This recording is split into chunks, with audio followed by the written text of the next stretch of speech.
마른 땅을 적시는 담비 같은 방송 가무. 안녕하세요. 저는 알기 쉬운 성경교리의 목사 차주영입니다. 오늘은 9강 그리스도의 생애와 죽음과 부활이라는 주제로 함께 말씀을 나누겠습니다. 마침 이 영상을 찍고 있는 날이 크리스마스 다음 날입니다. 비록 지금은 그 크리스마스의 의미마저도 퇴색한 듯 하지만 여전히 변하지 않는 사실은 하나님의 아들이신 성자 하나님이 이 땅에 친히 예수라는 이름으로 그리고 사람의 형상을 입고 오셨다는 사실입니다. 자, 오늘은 이 땅에 오신 하나님, 예수 그리스도의 생애를 살펴보도록 하겠습니다. 아마 성자 하나님의 성육신, 다시 말해 하나님이 사람의 모습으로 이 땅에 오신 이 성경절 중에서 가장 유명한 것은 요한복음 3장 16절일 것입니다. 함께 읽도록 하겠습니다. 하나님이 세상을 이처럼 사랑하사 독생자를 주셨으니 이는 그를 믿는 자마다 멸망하지 않고 영생을 얻게 하려 하심이라. 먼저 우리가 이 성육신과 관련하여서 알아야 할 사실은 하나님의 아들을 이 땅에 보내신 분이 아버지 하나님이시라는 사실입니다. 방금 읽은 요한복음 3장 16절에서는 그 사실을 기록하면서 왜 하나님께서 그의 아들을 보내주셨는지 그 이유 또한 말해주고 있습니다. 하나님이 세상을 이처럼 사랑하사.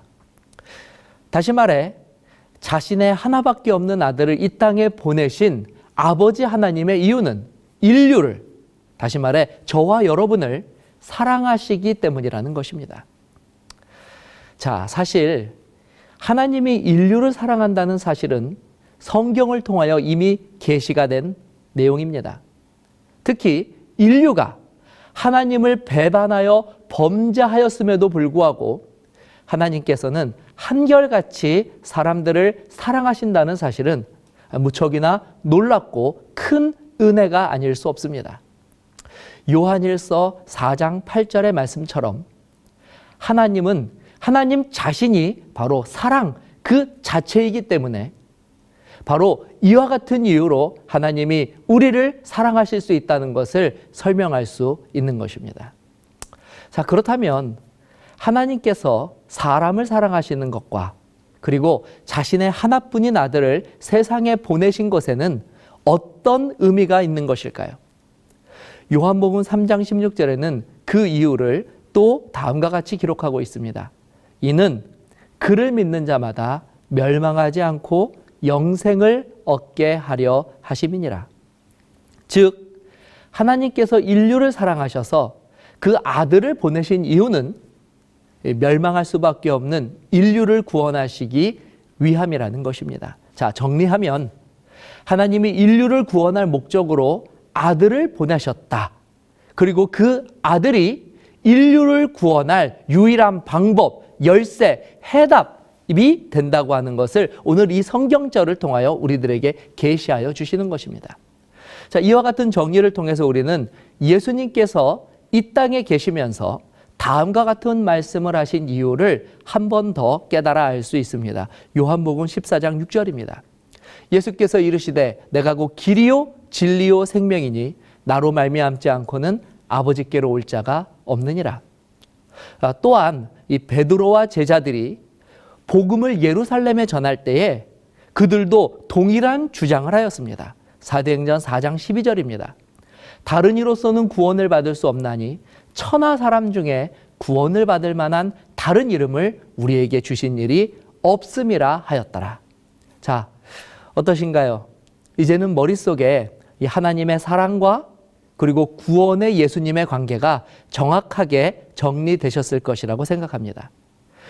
그럼 이제 하나님 아버지로부터 인류를 구원할 이 막중한 사명을 가지고 오신 이 하나님의 아들이신 예수님께서 이 지상에서 행하신 이 구원의 그 방법들 그리고 내용들을 구체적으로 한번 살펴보도록 하겠습니다. 자, 예수님은 앞에서도 언급하였듯이 인류를 구원할 목적으로 하나님으로부터 보냄을 받은 분이십니다. 바울은 예수님의 사명을 다음과 같이 언급하였습니다. 고린도후서 5장 19절입니다. 곧 하나님께서 그리스도 안에 계시사 세상을 자기와 화목하게 하시며 그들의 죄를 그들에게 돌리지 아니하시고 화목하게 하는 말씀을 우리에게 부탁하셨느니라. 예수님께서 인류를 구원하시기 위해 하신 일, 그것을 바울은 하나님과 인류를 화목시키는 것이라고 표현하였습니다.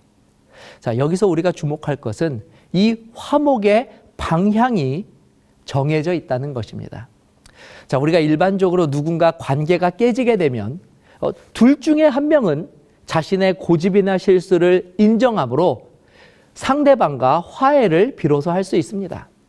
자, 그렇다면 하나님과 인류의 깨어진 관계에서는 누가 먼저 자신의 잘못을 시인하고 자신의 고집을 꺾어야 하겠습니까? 사람일까요? 아니면 하나님일까요? 오늘 본문은 이 사실에 대해서 세상을 자기와 화목하게 하실 것이라고 말하고 있습니다. 즉, 하나님을 죄인에게 화목시키는 것이 아니라 죄인을 하나님과 화목하게 한다는 사실입니다.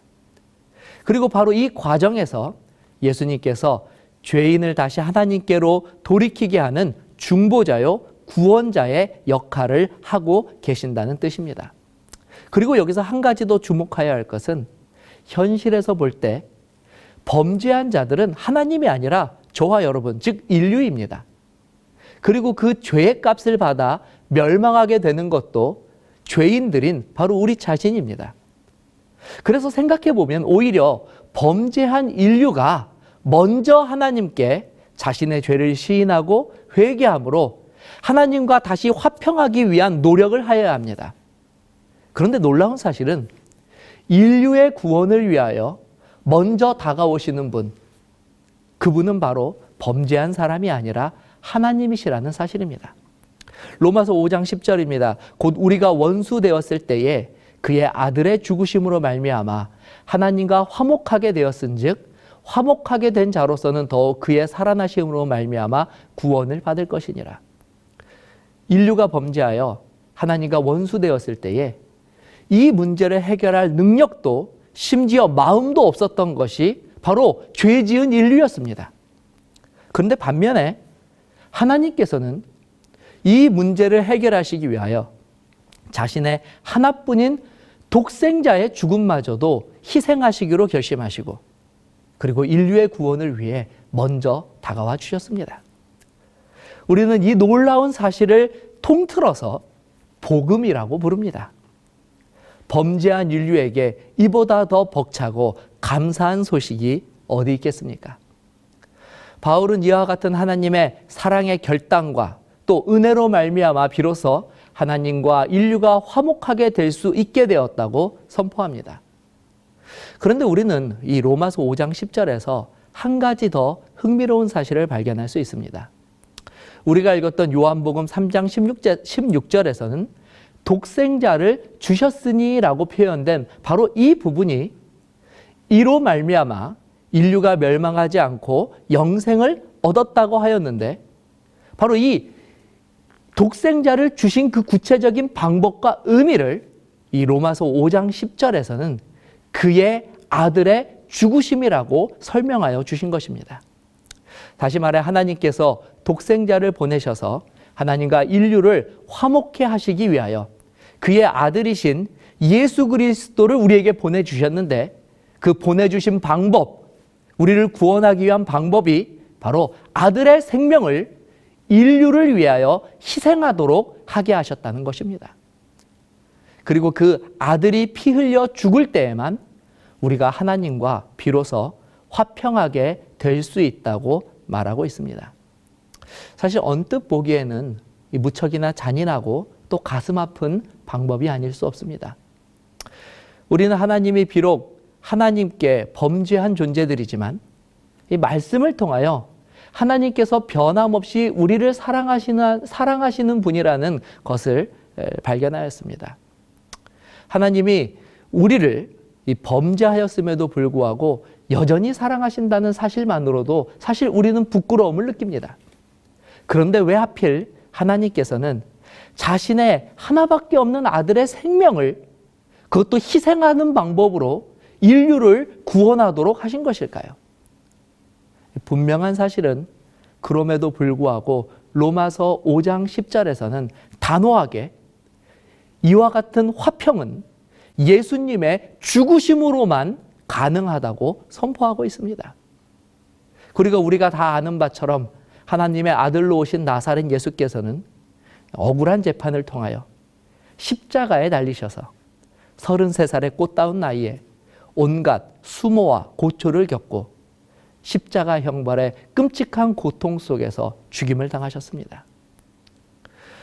분명 하나님의 말씀은 하나도 틀림없이 이루어졌습니다. 하지만 이것은 너무나도 큰 희생이고 아픔입니다. 물론 바울은 십자가와 화평을 다시 한번 연결시켜서 강조하고 있습니다. 골로새서 1장 20절입니다. 그의 십자가의 피로 화평을 이루사 만물 곧 땅에 있는 것들이나 하늘에 있는 것들이 그로 말미암아 자기와 화목하게 되기를 기뻐하심이라. 자, 그렇다면 왜 십자가의 죽으심이 어떻게 우리에게 화평을 가져다 주는 것일까요? 오늘 우리는 하나님께서 인류를 사랑하심으로 아들을 보내시고 또 그 아들을 우리의 구원을 위해 희생하시겠다고 하는 말씀이 분명하게 이루어진 것도 확인하여 보았습니다. 중요한 사실은 하나님은 인류를 구원하시기 위하여 이 모든 일을 시작하시고 또 실행하시는 그 주체가 되신다는 사실입니다. 자, 다음 시간에는 보다 구체적으로 화평, 그리고 십자가, 그리고 구원의 의미가 어떻게 연결되는지를 한번 살펴보도록 하겠습니다. 감사합니다.